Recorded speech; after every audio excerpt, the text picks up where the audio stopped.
Good morning, and welcome to Mountain Vista Unitarian Universalist Congregation.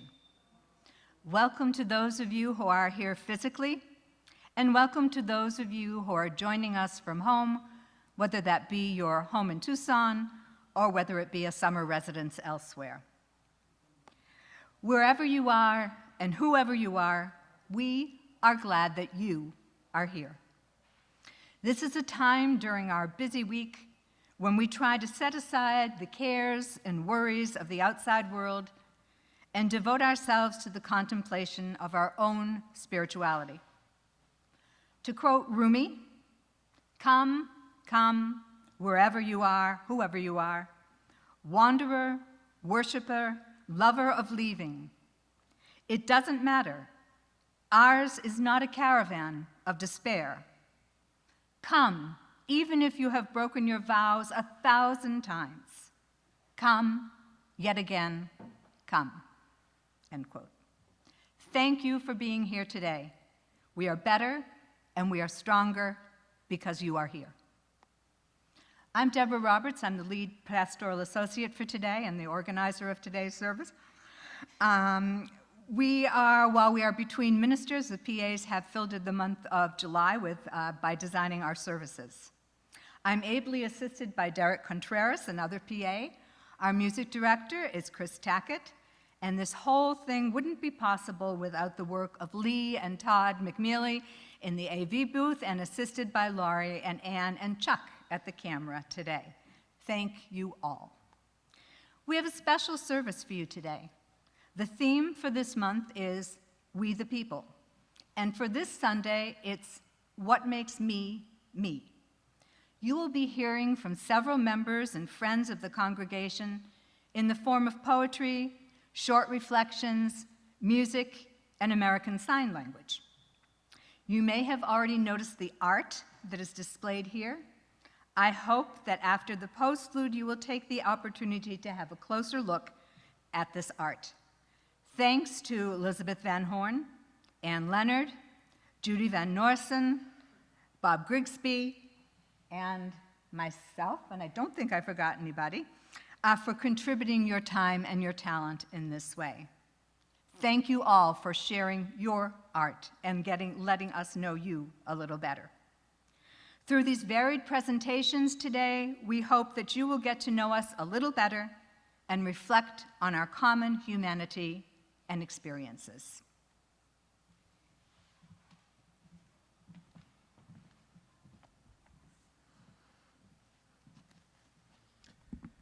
Today's chalice lighting words come from Reverend Walker Wickstrom from Brewster, Massachusetts. Each of the stars in the heavens is unique, yet together they form the night sky. Each of us here is unique and individual, yet together we are a congregation. Each of our congregations is unique and individual, and yet together we are an association. For stars in the sky, for people in the pews and members of our association, in gratitude, we light this chalice.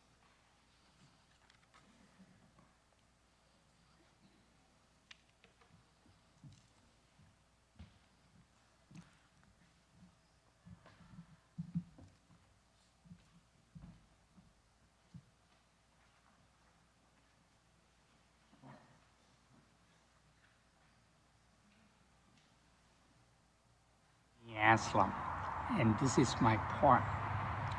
Title is What is the Difference?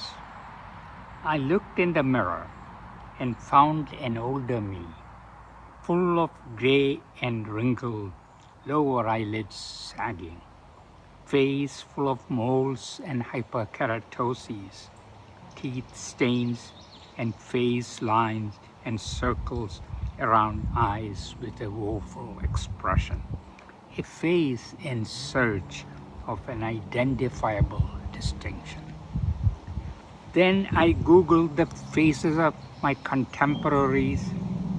I found many differences, some cheerful, some with shiny new crowns, Botoxed faces, many clean-shaven, color shades of brown, black, or white, nose upturned or sunk, head smooth, bald, combed, or ponytail, but all with different effects of entropy. I talk with my friends, ask their concerns, their worries, their challenges and desires, their habits, their routines, their wishes. Found them very similar or same to me. So much so I was confused, couldn't differentiate mine, theirs, or ours. I awakened myself from this reverie, acknowledging my present mirror image. My shell has aged. Time did not stand still. Though the other's scales are different, young, old, weather-beaten or well-preserved, hairy, bald, wizened or curmudgeonly, wishes, attitudes, energies, fears are the same. Different veneer covers a person's. As I meditate on this, persons dissolve into a black void, a silence, a nothingness, or an illusion. The difference between you and me, there are lots common in us, in one and the other. Also, from the sentient to the non-sentient, and even animate tree to non-animate rock. They all speak at times and don't hear me, just as I do when I hear or miss hard truths. What is my difference that makes me singular?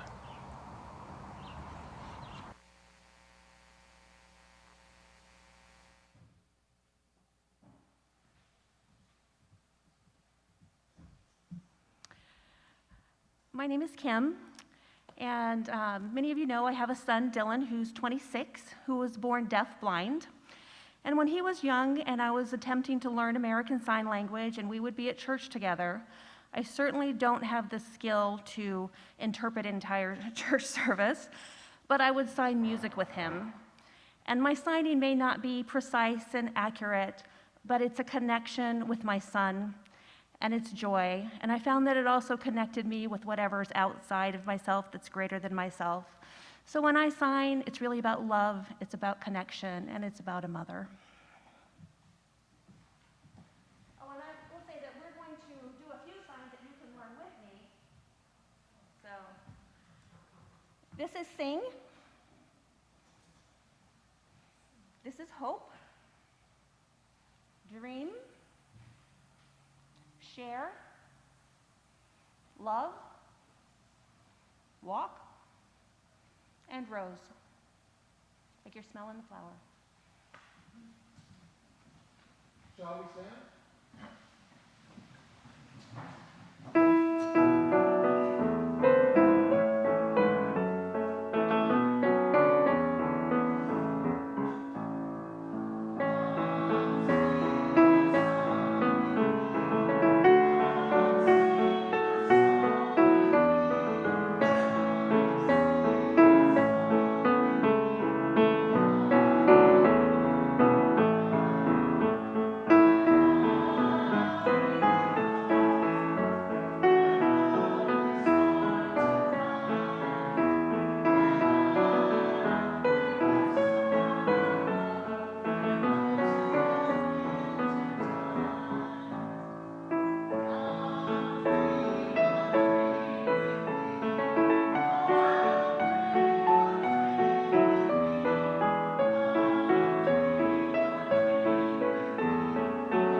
Good morning. My name is Conrad Paul. We've been coming to this congregation since early 2007. I was asked to talk for a few minutes about what makes me, me. We're all composed of stories, experiences, expectations, images about what we care about, as well as our physical presence. What are my stories? What are my expectations? What are my values? What does my physical presence as an older male say about me? I don't have time to cover all these topics. I have to whittle it down a bit. So what I'll focus on is how my family came to exist, and thus how I came to exist. I think a significant part of what makes me me is that I'm the child of immigrants. My mother's first language was German, not English. My father's parents spoke a kind of mixture of Yiddish, Russian, and English when I was growing up. When I had friends over, they would ask me where my mother was from because they heard her accent. I never heard it.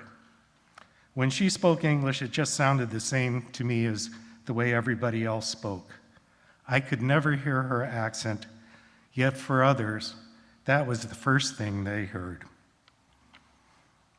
My grandparents never decided they wanted to leave their homes and move to America. They fled here. My father's parents lived in a small village in what is now considered to be Ukraine. The village was a Jewish settlement, a shtetl. Every once in a while, the Russian army would come through town, conscript any male old enough to carry a gun for the army. As a boy, my grandfather hid in a vodka factory overnight until the soldiers left town. But eventually they got to him and he was conscripted. But he considered himself fortunate that he was wounded badly enough that he was sent home. After the revolution, a local general with political aspirations figured he could become popular by driving the Jews out of the surrounding area. He led and encouraged pogroms. My grandparents fled on foot, as did the other people who survived. My cousin's grandfather stayed to protect their home, and he was killed. I once read somewhere that the village had been leveled. So my grandparents walked from where they lived all the way to Romania. Somehow they were able to board a ship there to the United States. I have no idea how they did it. Somehow they managed to get some kind of passport, and they ended up coming to the United States through Ellis Island, and thus my father was born in Chicago, not Pogrobish. If you go forward in time a few years to the 1930s in Germany, my mother is a 10-year-old. Life for Jewish people there was quickly deteriorating. My grandparents, and thus she and my aunt, lost their citizenship because they were Jewish, and when they went out in public, they had to wear stars. My mother and aunt went to school one day only to be turned back because their teachers had all been arrested right in front of them. My grandfather's oldest brother, Hugo, and his wife committed suicide when their son had been brought in for questioning and killed. When the Gestapo came to my grandparents' flat looking for my grandfather, somebody actually tipped him off, and he fled to Berlin and then made his way to London.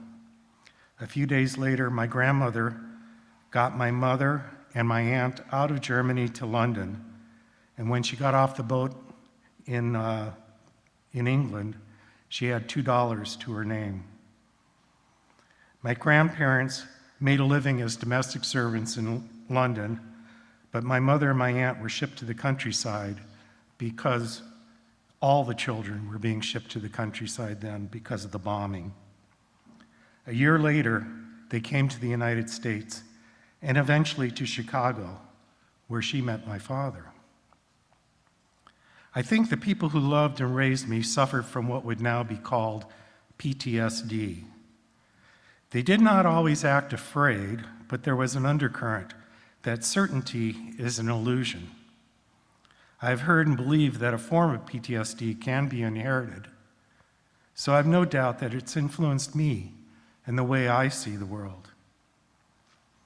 Even though I appear to be a white male, I do not feel like I am.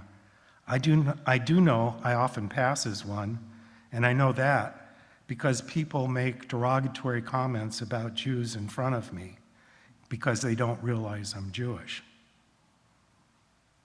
Part of my history, and then therefore part of my story, is that there were people in power who wanted to eradicate people like me and characterized my family as vermin.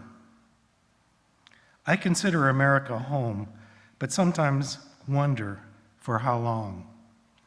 One of the reasons why I remain a Unitarian Universalist is because of our first principle, the inherent worth and dignity of every person. People deserve to be treated as human beings and not tools, not property, and not simply a means to an end. To me, that should be the principle upon which we build this country and build the world. My commitment to that principle is part of what makes me, me.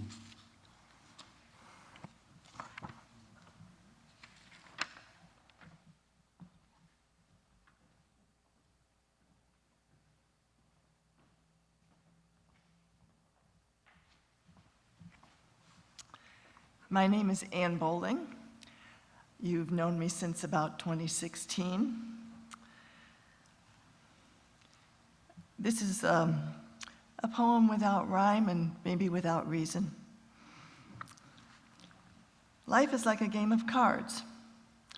The first ones you get are your parents, your location, your physical attributes. As you grow, you may draw a good education card, a happy family, fortunate finances, maybe career, travel, trial, or a random virus card that affects everyone. We have choices along this way, and foolish or dangerous choices, or a choice made by someone else, can really impact our good intentions and our careful planning. Pollyanna, of book and movie fame, had a game that she liked to play. She called it the Glad Game. For her life, she needed a way to find something to be happy about. If you or I can make up our minds to be glad in any circumstance, I believe we win. It's like solving a mystery or saving ourselves from despair. For 20-something me, a fungal virus took the vision out of one of my eyes. It was a really rotten card and one that I can never throw away. Yet I am glad for the vision that I have. I am glad it's been enough that I can have a legal driver's license still. In all these years, except for an icy patch, only one accident. Later in life, I received a type 1 diabetes card. I did not choose this lifestyle change, and I can't say I enjoy my meals anymore. But does anyone choose disease, disaster, sorrow, or struggle? Yet I am glad I have a card. It's medical insurance that pays for my care and provides my insulin. I have a playable hand, and I'm still in the game. I believe that I am the sum of my thoughts and my actions, not my achievements. My work now is to find good, to seek positives, to turn adversity into inspiration, and to continue learning how to care for the lives of others as much as I care for my own.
For Chris.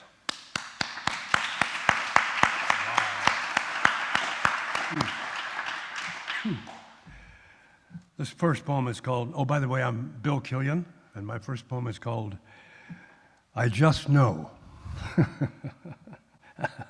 I just know. They'll develop an over 80 basketball league before I kick the bucket. There will be tryouts, and I'll drop some threes, make 10 FTs in a row, and we'll be off and running. I always said, many of the players are better than I am, but no one loves the game more. So I dream on. In Tucson, they used to call me the free throw doc, and I worked with hundreds of kids. Over the years, they would come up to me and say, are you still making them, Doc? How old are you now? Remember when you shot with me when I was in middle school?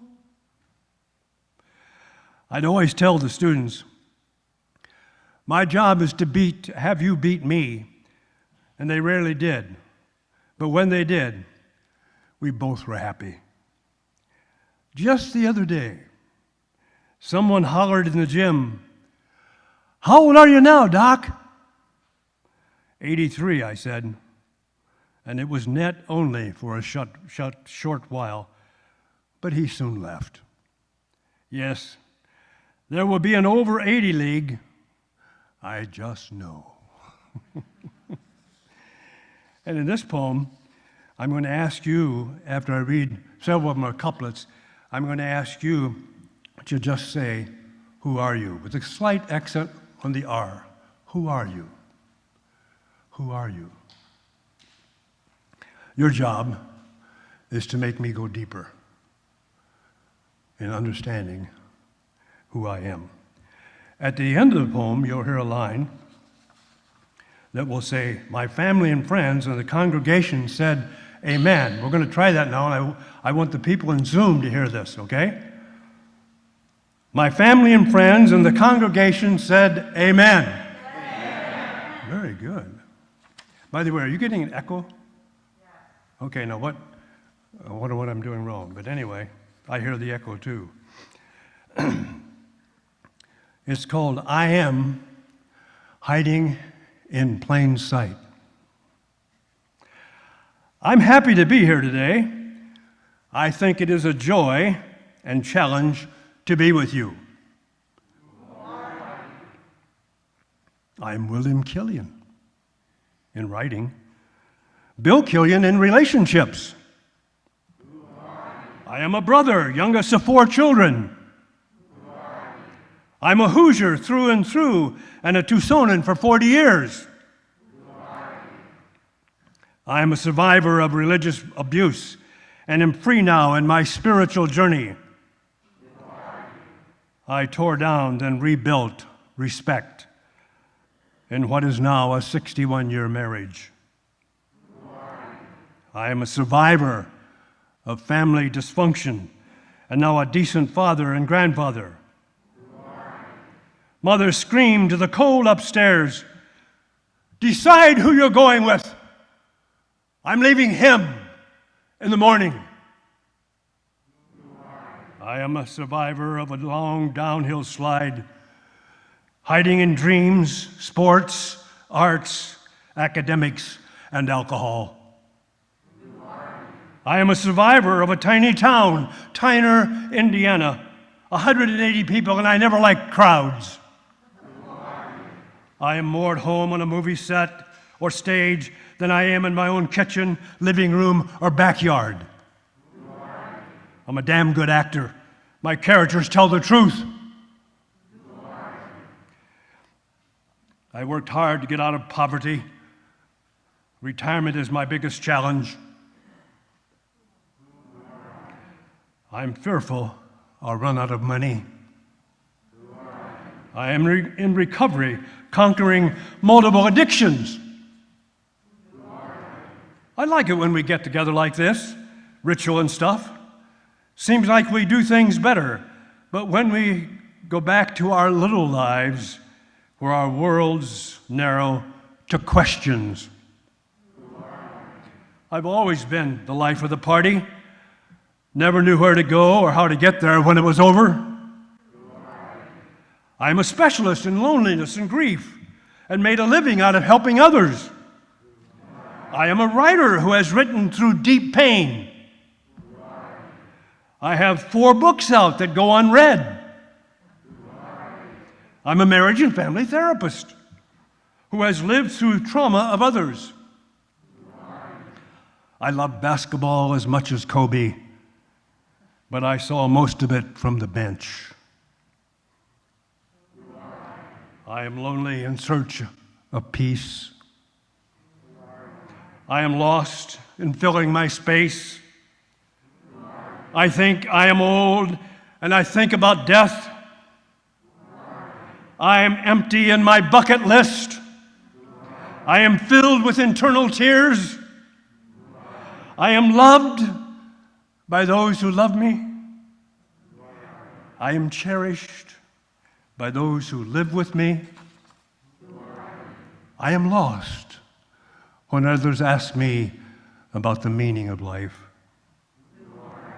I am honest, and that keeps me alive. I am honored that you would listen to me today. I wouldn't mind dying tonight, but I want pancakes for breakfast.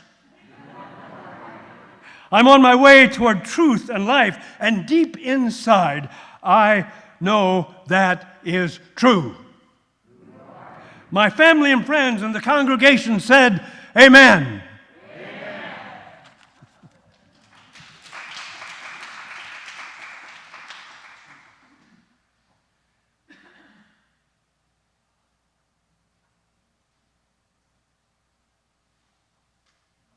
Until then, my house was a pretty quiet place. But after I met Teresa, and we had 2 kids and 2 dogs, my house livened up and my life felt fulfilled. So this is a song for Teresa Rose, who made it all possible.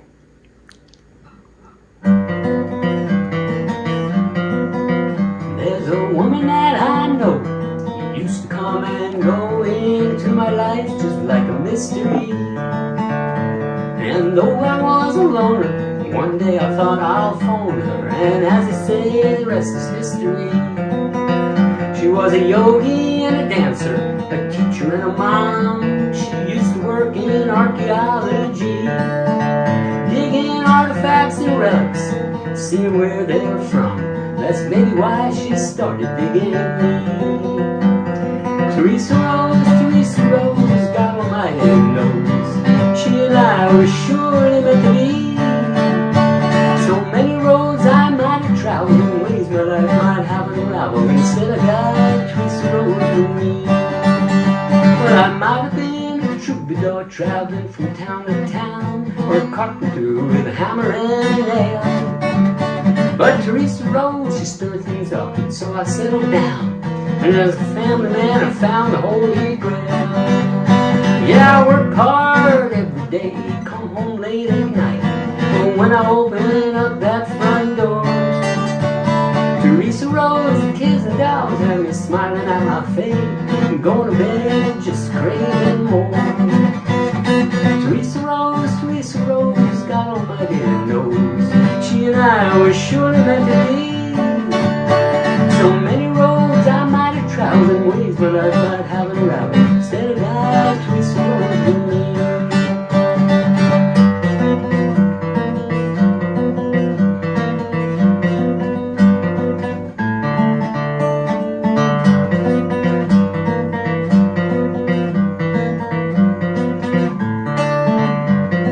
Sure, I worry about money, and I'm scared of growing old. And I fret about the future for our kids. But when she says something funny, when she warms me 'cause I'm cold, there ain't no one I betray, but bless his will.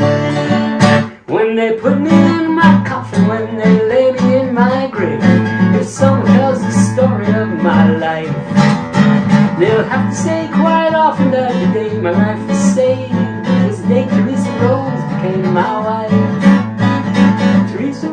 Teresa Rose, God Almighty knows, she and I were surely meant to be. So many roads I might have traveled, in ways my life might have unraveled. Instead I got Teresa Rose, I'm happy and I'm sure it shows, 'cause I got Teresa Rose with me. Teresa Rose.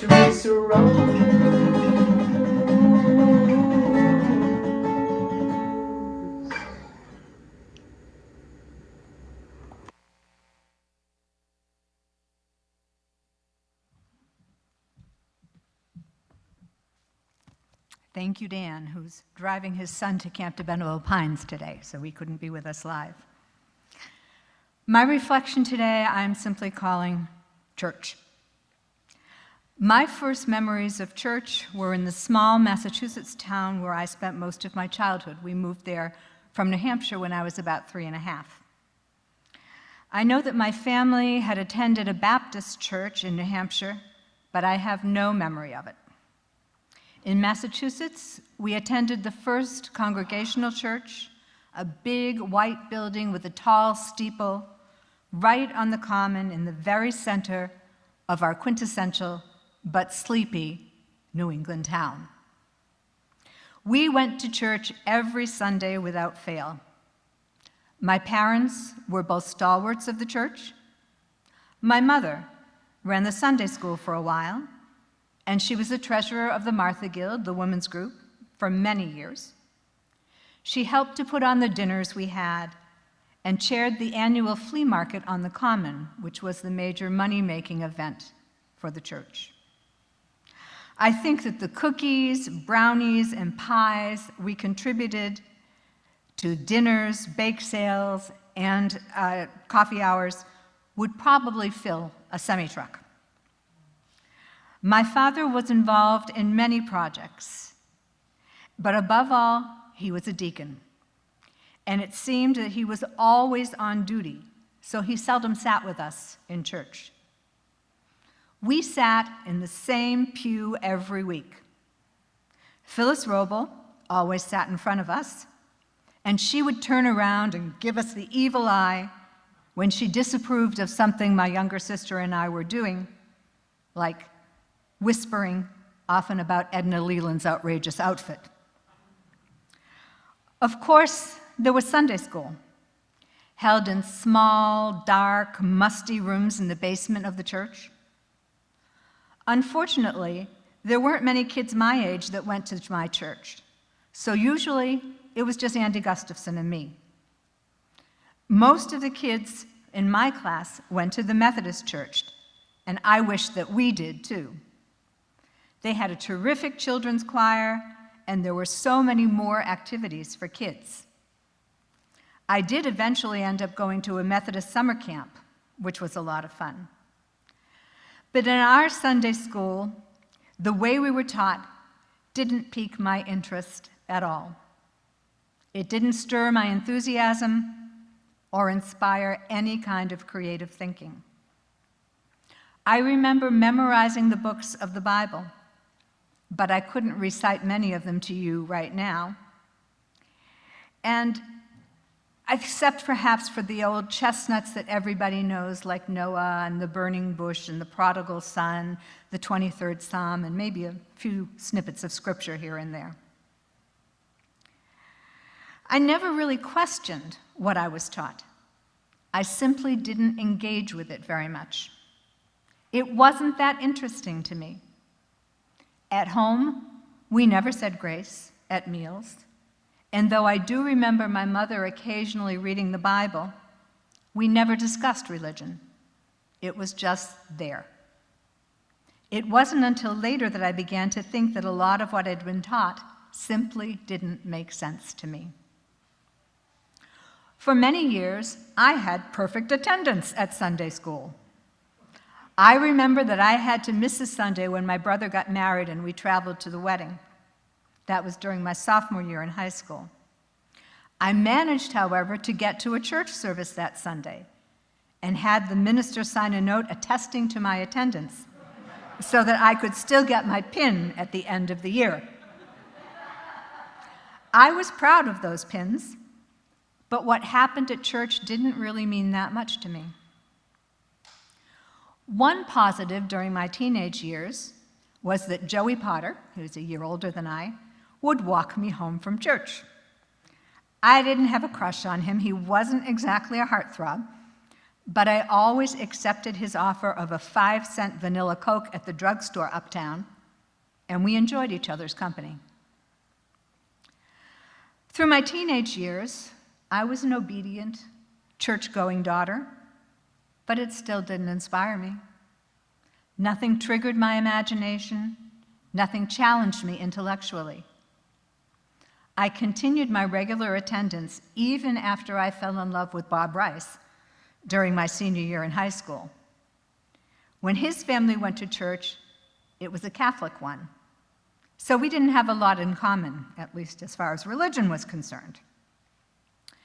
When I went away to very liberal and nonconformist Oberlin College during the Vietnam years, I didn't attend church, except for a few times when I went to the Episcopalian church in town with my good friend Marty Chase. He actually became a Jesuit priest something we all found hard to believe because we remember all the crazy stuff we did at Oberlin. After I graduated and started working, I didn't attend church either. But after about 10 years, I started to sing in a 24-voice auditioned chorus, and our director happened to be the choral person at a local Unitarian Universalist church. Sometimes, when she was attempting a more ambitious piece with the choir, she would recruit some ringers from the chorus, and I often volunteered.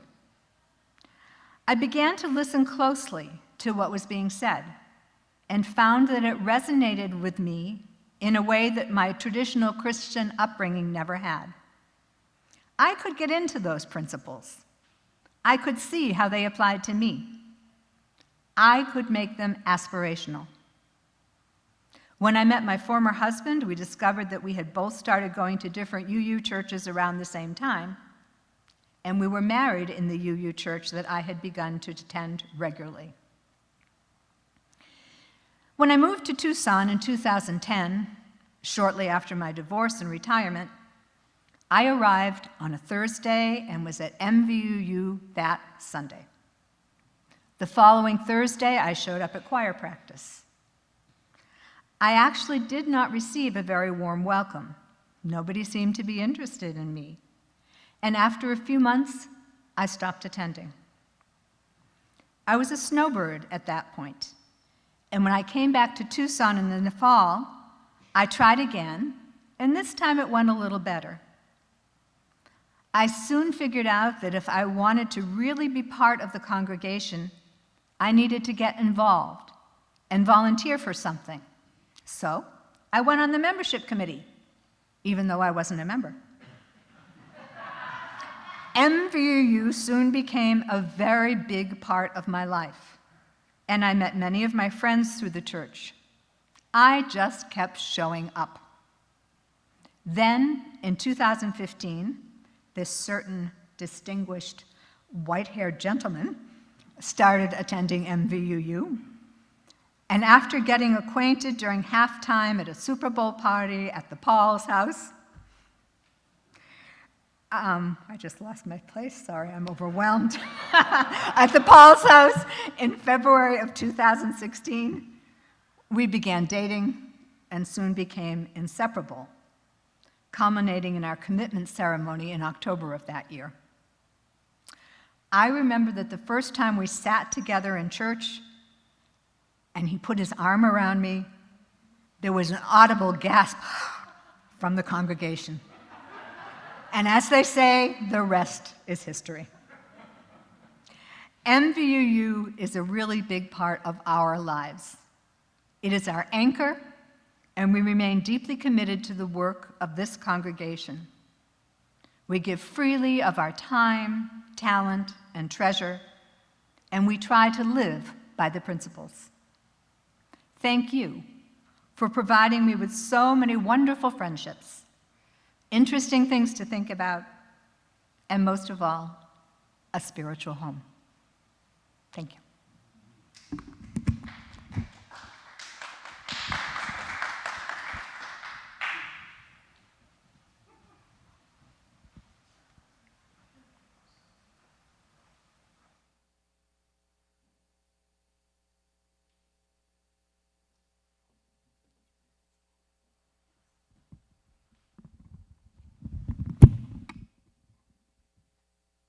Okay, before we start, I'm just gonna give you the framing, right, for why I'm singing this particular song. So the first thing I would like you to know is that I grew up with a musical education that was very stressful. I was kind of good at music at a young age, and people pushed me really hard, and that was not the greatest thing for me. I have kind of terrible performance anxiety, but I also love music. I love to sing, and I usually sing around campfires while hiking, that sort of thing. But I want to be able to sing on stages for you guys, and so this is why I'm doing this. But the song itself is by John Prine, who is a wonderful singer-songwriter who died early in the pandemic. And before that, he filled absolute decades with just very humanist, heartfelt songs with a sense of humor. And this one is one of those. So we're gonna do the best we can with this, and I hope that you all enjoy it.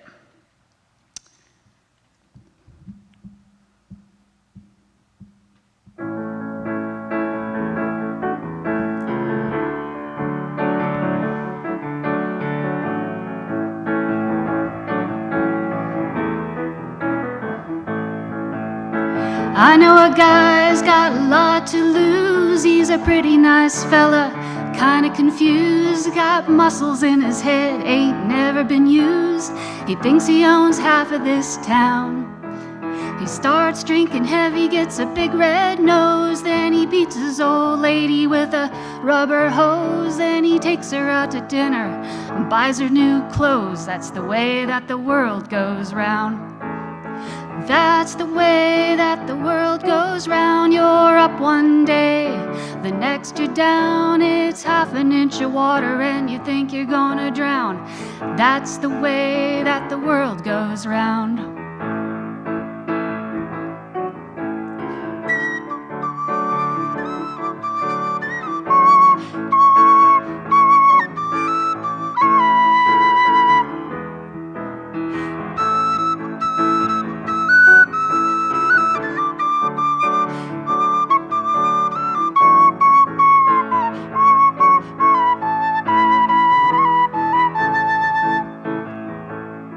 I was sitting in the bathtub, counting my toes when the radiator broke. The water all froze, I got stuck in the ice without any clothes. I was naked as the eyes of a clown. I was crying ice cubes, hoping I'd croak when the sun came through the window and the ice all broke. I stood up and laughed, I thought it was a joke. That's the way that the world goes round. That's the way that the world goes round. You're up one day, the next you're down. It's half an inch of water and you think you're gonna drown. That's the way that the world goes round. That's the way that the world goes round. You're up one day, the next you're down. It's half an inch of water and you think you're gonna drown. That's the way that the world goes round. That's the way that the world goes round.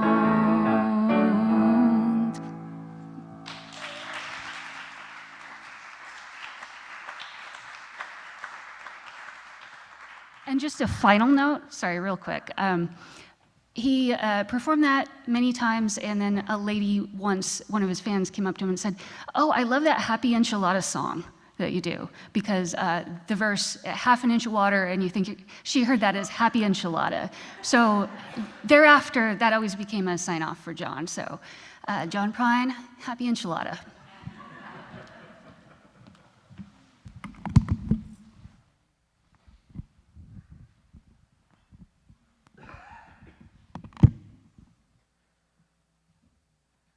All right, before our chalice extinguishing, we've got a couple orders of business.